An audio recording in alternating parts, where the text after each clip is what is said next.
মনে ফ্রেন্ডস, গতকালই একটা ভিডিও বানিয়েছিলাম যেটা ছিল ব্যাচেলর অফ আর্টস নিয়ে যারা গ্র্যাজুয়েট হয়েছো তাদের জন্য। বেশ কিছু কেরিয়ার অপশন নিয়ে আলোচনা করেছিলাম এবং শেষে best of the best career option নিয়ে আলোচনা করেছিলাম, যে কেরিয়ারটা শুধু যে হাই পেইং কেরিয়ার তা নয়, তার সাথে সাথে একটি ডেফিনিট কেরিয়ার বলতে পারো। ডেফিনিট মানে এই সেন্সে বলছি, তোমরা নিশ্চয়ই জানো যে আজকের যুগে শুধু হার্ড ওয়ার্কার হলেই যে বা ভীষণ ডেডিকেশন দিয়ে তুমি একটা কিছু করছো তার মানেই এই নয় যে তুমি সেটা অ্যাচিভ করে ফেলবে।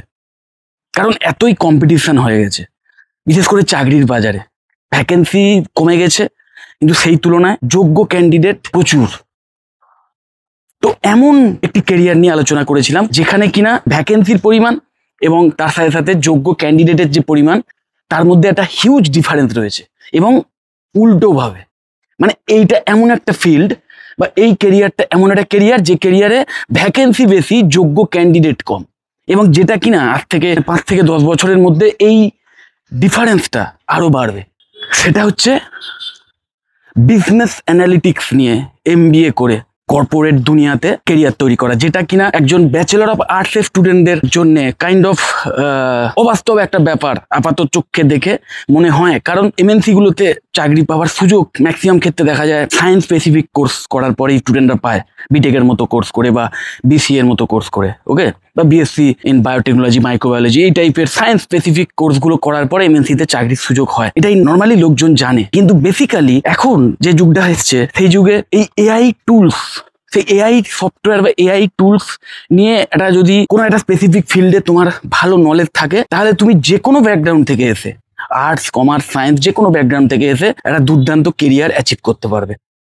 এবং তার জন্য অবশ্যই এই সমস্ত AI টুলস সম্পর্কে জানার জন্য অনেক সার্টিফিকেশন বা অনলাইন শর্ট টার্ম কোর্স আছে। কিন্তু বেসিক্যালি এই শর্ট টার্ম কোর্স বা অনলাইন কোর্সগুলোর মাধ্যমে হয়তো তুমি শিখতে পারবে, কিন্তু আলটিমেটলি চাকরি পাওয়ার জন্য যে এক্সট্রা পুশটার দরকার হয়, যে সাপোর্টটার দরকার হয় প্লেসমেন্টের জন্য, সেটা একটা কলেজ যতটা দিতে পারবে সেটা কিন্তু নিজে নিজে করাটা একটু টাফ।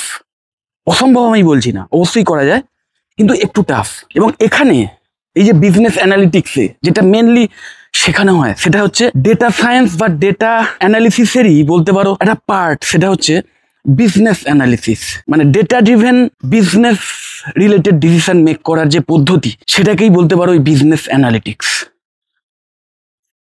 যে কোনো বিজনেস অর্গানাইজেশন কোনো ডিসিশন মেক করার আগে বা কোনো মেজর চেঞ্জ আনার আগে একটা রিপোর্ট চায়, যে যার ভিত্তিতে সেই পরিবর্তনগুলো করলে ভবিষ্যতে সেই বিজনেস আরো গ্রো করতে পারে। মার্কেটে নিজের যে প্রোডাক্ট বা সার্ভিস সেটা সেল করার জন্য মার্কেট অ্যানালিসিসের দরকার। এবং মার্কেটে সবচেয়ে ইম্পর্টেন্ট যেটা কি, কাস্টমার। যে কাস্টমারদের চিন্তাভাবনা কি, তাদের বেসিক নিড কি, তাদের ওয়ান্ট কি, এবং কত টাকা অবধি তারা খরচ করতে রাজি আছে, বা এরকম আরো অনেক প্যারামিটার। সেই সমস্ত নিয়ে যে লক্ষ লক্ষ বা কোটি কোটি ডেটা, সেই ডেটাগুলো নিয়ে সেগুলো থেকে ভুলভাল ডেটা বাদ দিয়ে সঠিক ডেটা নিয়ে সেই ডেটাকে ঠিক মতো দরকার মতো টেবিলে সাজিয়ে সেটা থেকে একটা প্যাটার্ন বার করা, এই পুরো ব্যাপারটাই কিন্তু এই ডেটা অ্যানালিটিক্সের একটি পার্ট বলতে পারো। যেটা কিনা বিজনেস রিলেটেড ডেটা যখন হয়ে যায় তখন সেটা বিজনেস অ্যানালিস্টের কাজ। সেই ইন্টারেস্টিং এবং ভীষণ ইম্পর্টেন্ট বিষয় নিয়েই কিন্তু এই MBA স্পেশালাইজেশন, বিজনেস অ্যানালিটিক্স। তো বুঝতেই পারছো যে একটা বিজনেস অর্গানাইজেশন ঠিকঠাক রান করানোর জন্য বিজনেস অ্যানালিস্টদের হিউজ ডিম্যান্ড। কারণে ইভেন এখনকার যুগে এই ফিল্ডে যে শুধু চাকরির সম্ভাবনা প্রচুর তা নয়, মানে তুমি এই সমস্ত বিষয়ে যদি ভালো একটা নলেজ তোমার থাকে তাহলে তুমি খুব ভালো প্যাকেজ নিয়ে একটা চাকরি পেয়ে যাবে তা নয়, তার সাথে সাথে সেই কোম্পানি যখন আলটিমেটলি কোনো কারণে যদি লে অফ করতে বাধ্য হয়, মানে সোজা কথায় কর্মী ছাঁটাই করতে বাধ্য হয়, তো সেই লে অফের সময়তেও দেখা যায় যে এই টাইপের অ্যানালিটিক্যাল স্কিল থাকা ম্যানেজারদের ধরে রাখে। কারণ তারা জানে যে এরাই হচ্ছে আলটিমেট মেন ব্রেন বলতে পারো। দেখো, যে কোনো বিজনেসের মধ্যে আনসার্টেনিটি থাকে, নিশ্চয়ই জানো, কিন্তু এই স্কিল যাদের আছে, এই অ্যানালিটিক্যাল পাওয়ার যাদের আছে, তারা কিনা কাইন্ড অফ এই ভবিষ্যৎ বক্তা। এবং সেটা মুখে মুখে ভবিষ্যৎ নয়, একদম ডেটা ড্রিভেন ভবিষ্যৎ বক্তা। প্রুফ দিয়ে তারা প্রমাণ করে দেয় যে হ্যাঁ, এইভাবে এইভাবে এইভাবে চললে অমুক সময় এত টাকা বা এই এত প্রফিট আসতে পারে। তো এই স্কিলটা কিন্তু এই মুহূর্তে সবচেয়ে বেশি ডিমান্ডিং, বিশেষ করে MNC গুলোতে।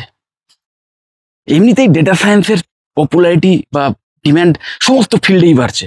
ইভেন রিসার্চ ওরিয়েন্টেড ফিল্ডে যে যারা যাবে তাদের ক্ষেত্রে বাড়ছে, ইঞ্জিনিয়ারিং ফিল্ডে বাড়ছে, ম্যানুফ্যাকচারিং ইউনিটে বাড়ছে, ইভেন মহাকাশ গবেষণার যে কেন্দ্রগুলো সেখানেও এই ডেটা সায়েন্টিস্টদের মানে হিউজ ডিম্যান্ড।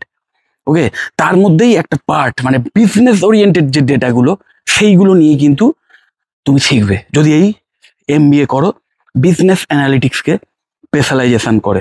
আমাদের ওয়েস্ট বেঙ্গলের বেশ কিছু ভালো ভালো কলেজে এই MBA কোর্স করানো হয়, ম্যাকাউড অ্যাফিলিয়েটেড কলেজগুলো স্পেশালি, সেখানে ডুয়েল স্পেশালাইজেশনের সুবিধে থাকে, যেখানে কিনা তুমি বিজনেস অ্যানালিটিক্সকে একটা স্পেশালাইজেশন হিসেবে রেখে আর একটা ধরো মার্কেটিং, ফিনান্স, HR, অপারেশনস বা হেলথ কেয়ার ম্যানেজমেন্ট যেটা তোমার পছন্দের সেটা নিতে পারো। কারণ কি এই সমস্ত ফিল্ডেই বা সমস্ত ডিপার্টমেন্টেই বিজনেস অ্যানালিস্টদের দরকার পড়বেই।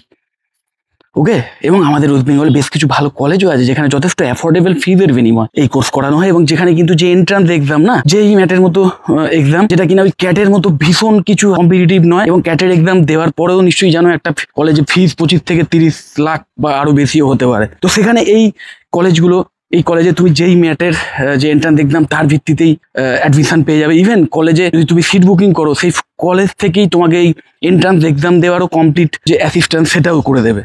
ওকে, এবং আলটিমেটলি যে কোর্স ফি সেটাও কিন্তু ওই ম্যাক্সিমাম 5 থেকে 6 লাখ টাকার মধ্যে, যেটা আমার মনে হয় ভীষণ কমেন্ডেবল। এই কলেজগুলোতে যদি তুমি অ্যাডমিশন নিয়ে একটা ফুল টাইম 2 বছরের কোর্স করে নাও, ওই 5 থেকে 6 লাখ টাকা ম্যাক্সিমাম খরচ হবে, যেটা কিনা আবার তুমি বিভিন্ন মানে এডুকেশন লোন পেয়ে যাবে। সেই বিষয়ে তো কলেজগুলো অ্যাসিস্ট্যান্স দেয় এডুকেশন লোনের ক্ষেত্রে, বা স্কলারশিপ পেতে পারো এক্সট্রা, তো সেইগুলো অ্যাভেল করতে পারো।